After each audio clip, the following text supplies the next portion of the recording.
Okay, lovely. So let's do some of this. This is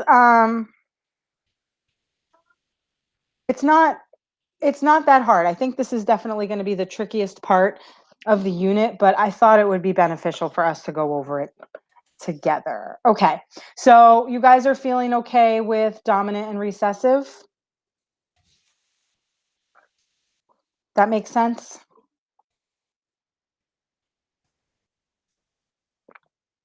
Yes? I'll take that as a yes. Mm. That is the rule, right? One trait for a characteristic is going to be dominant, one is going to be recessive. There's two exceptions to that rule that are worth noting.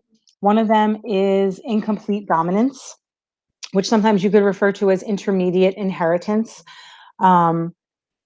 So instead of the dominant allele being completely dominant and completely masking the recessive, this is something that will actually give you a blending of traits. So flower color and fur color on cats, and I think dogs, is a nice example of this. So, for example, you have a red flower, which is dominant. You have a white flower, which is recessive. This will be homozygous dominant, homozygous recessive. This will be your heterozygous option. So one copy of the dominant, one copy of the recessive will give you a blend. So that's your F1 generation. That's your first, it's called first familial generation. So that would be from the breeding of this. Now, if you bred these flowers together, so two heterozygous dominant, this is what you would end up with. 1 or 25%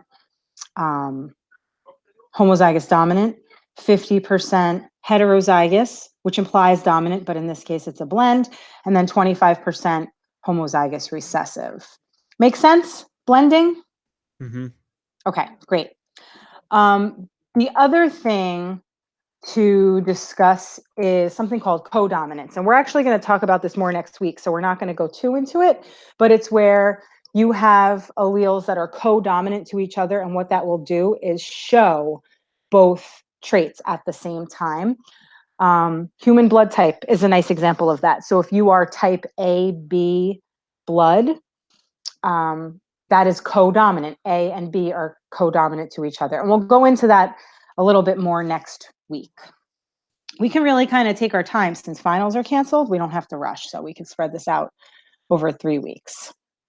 All right, and one last little weird thing to talk about is something called polygenic inheritance. Poly meaning many, genic referring to genes. So it's things that are inherited through more than one gene.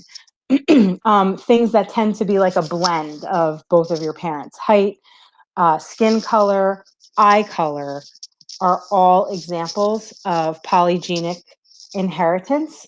Eye color is actually determined by 8 different genes. So that's why, you can have one parent with dark brown eyes and one parent with light blue eyes, and the offspring can be anywhere kind of in the middle of that because there are so many alleles that go into determining that. Skin color is a very similar thing. Oh, someone's here. Who is it?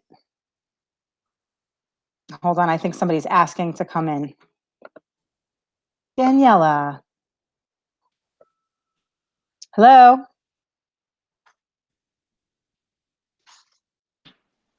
Hi, Daniela. Hi, Miss. How are you? I'm good. How are you? Good. We were just going over some notes. Oh, okay. Okay. Continue. Okay. So, so that's polygenic. Daniela, just we can catch up after if you want. We talked about incomplete dominance, codominance, and polygenic inheritance. So this is being recorded, so you can go back and hear what we had to say about it, or we can chat when we're done. Okay, thank you. You're welcome. Okay, so this is what I really wanted to talk about, which is dihybrid crosses. So you guys did the Punnett squares with 4 boxes, right? You're looking at one trait, or I'm sorry, one characteristic. Are you okay? Come here, come here. One characteristic. Okay, come here. Hold on. Okay, okay, you're okay. Take your hand out. Ooh, ooh, ooh. Are you okay? Let me see. Let me see. Ooh, don't do that again, okay? You're right. You could get the ice if you want it. Sorry, his hand was stuck in something. So a regular Punnett square, 4 boxes, 1 characteristic, 2 alleles for each characteristic. This is when we're looking at 2 different characteristics at the same time. So for example, we would be looking at peas. Peas are always a good example. You can look at the type of seed. Is it round and is it wrinkled? And you can look at the color. Is it yellow and is it green? Think about when we talked about independent assortment. These characteristics, even though they're going to be in the same seed, are going to be separated independently.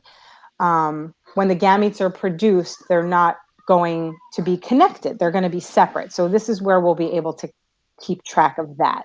So what I want to do is just pop over to this Bio Ninja page because it's, I think, really helpful.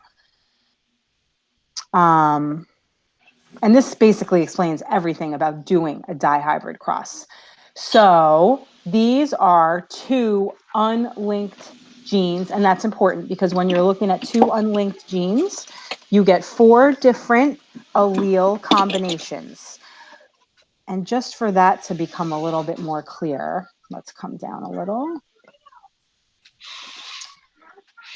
Okay, so your genotype is letters. That's what you look at to know what the alleles are.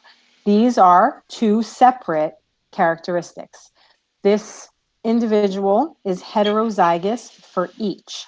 When you're tracking them together, though, in order to make your Punnett square, you need to figure out what the gametes are. So you basically need to come up with every combination that's possible for these 2. And there's going to be 4 possible combinations. Are you guys familiar with foiling from math class? Yes. Nope. No? Okay. Let me see if I can explain it. It's basically going to first, outer, inside, last. So you can kind of say that acronym to yourself. You have to come up with every combination of possible gametes. So you could have big A, little b, which is here. You can have big A, big B, which is here. Little a, big B, here. And then little a, little b, here. And those are all of your potential combinations. Does that make sense? Yeah. Okay. Does anybody else want me to go over that again? I can't see you guys, so if you could say something if you need help, that would be helpful. Okay. There's also this. I'm not really too familiar with this. I like FOIL because it's something that a lot of people are familiar with from math class. First, out, in, last. Once you have those combinations, you can make your Punnett square. Now, since every parent, each parent is going to have 4 potential combinations, you make a 4x4 box, which gives you 16 squares. Oy. And this is a nice example, right? So this is where we're looking at color and shape, right? So we have a yellow and round seed. Yellow is dominant. Mm-hmm. Round is dominant. We have a wrinkled green seed. Green is recessive and wrinkled is recessive. Yes. So you figure out the gametes, right? And what I'll say is if you have a situation like this, right, where it's all homozygous, your gametes are all the same. But what the problems will often have you do is look at the next generation, right? So if we're looking at YR, YR, and that gives you this, right? So this cross is for 2 that are heterozygous dominant or just heterozygous.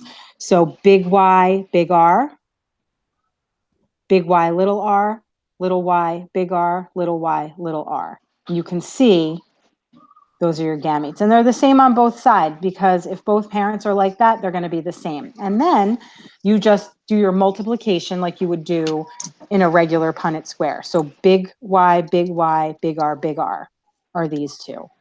Look down here, right? Little y, little r, little y, little r. Give you this box. Now, here's a couple of tips. Even though this is YR, keep your alleles together. So YYRR. The other tip is, even if it feels like the little y should go first, always put the big letter first. So the dominant letter goes first, and keep the letters together. Okay. Okay, so there's a few examples on the slideshow for you to look at how that works. And then here's a nice animation of the boxes filling in. So that should be helpful for just kind of taking you through the process. Now, one of the things that normally is asked in a problem like this are the ratios, phenotypic ratios. Genotypic ratios too, those are usually a little bit not harder to figure out, but a little harder to organize. What I find is most often asked is the phenotypic ratio. What's a phenotype? What does that mean?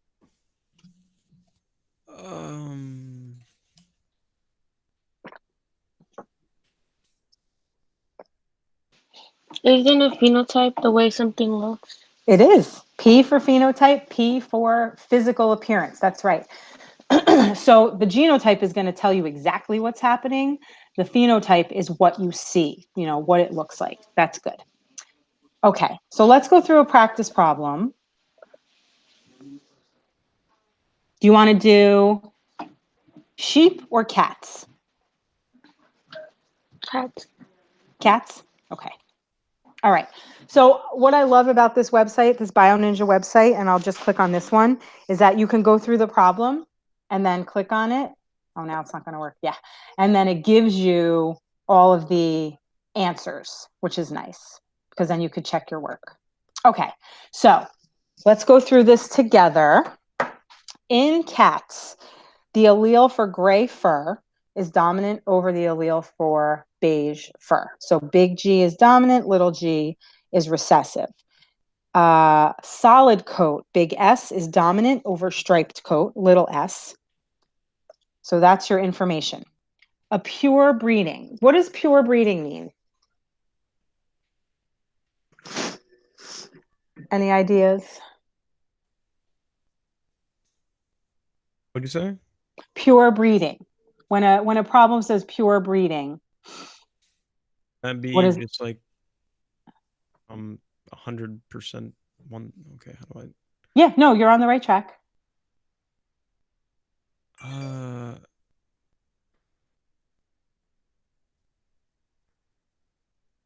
Just like no. It's just all okay. Hold on. You got it. All. God. It's like the entire thing is homozygous. Wait. Yes, Yeah. that's right. Yeah, that's right. Homozygous for whatever trait. So a pure breeding, oops, oh boy. Pure breeding solid means big S, big S. Beige is little g, little g. That is crossed with a pure breeding striped, so little s, and pure breeding gray, so big G, big G. And I am so kicking myself for leaving my little screen pen in my desk at school, because that would have been really helpful right now.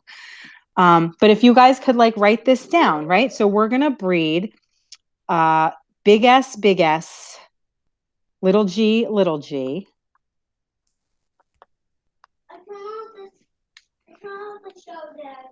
Okay, Maxie. With pure breeding striped. So little s, gray. Big G, big G. So F1 individuals, that is the first generation. What's the first thing we're going to do?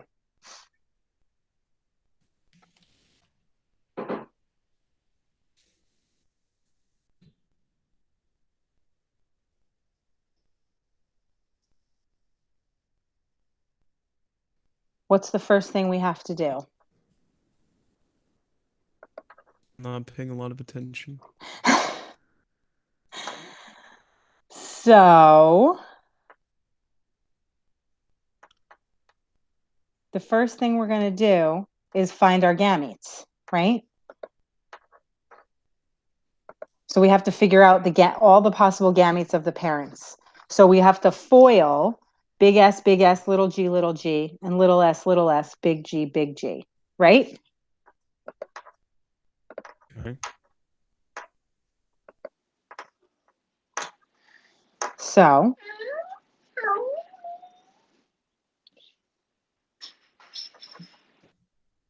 they put the G's first. That's fine. So when we FOIL our gametes, what we're going to find is that 100% of this first generation is going to end up being heterozygous dominant for both traits. So we would FOIL, right? Big G, little s, big G, little s. Sorry, that was totally the opposite. Little g, big S, little g, big S. That's going to be the only combination. And this one, the only combination is going to be big G, little s. Big G, little s. Does that make sense? Little s. Yeah? Yeah. Okay. Yeah. So then let's do this. Let's FOIL these gametes because this one's going to be a little bit different. What are your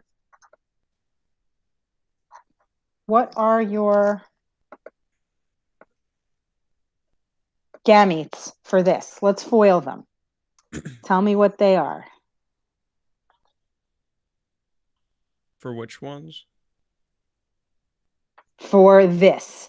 So if we're breeding two cats that have this genotype, what are the gametes? Pull up MS Paint.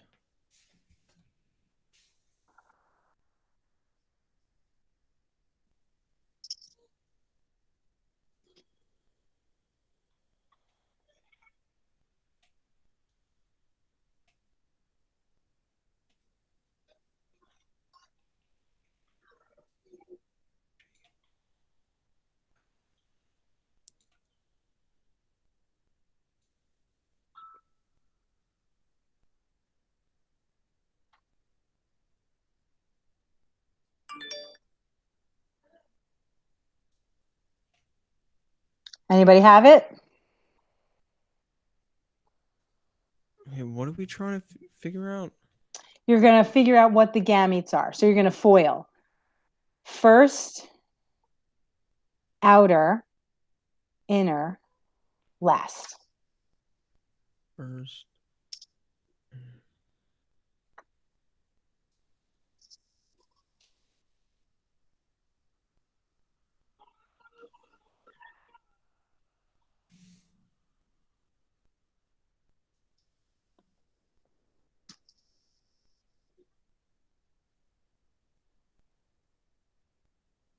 I think I'm confusing myself.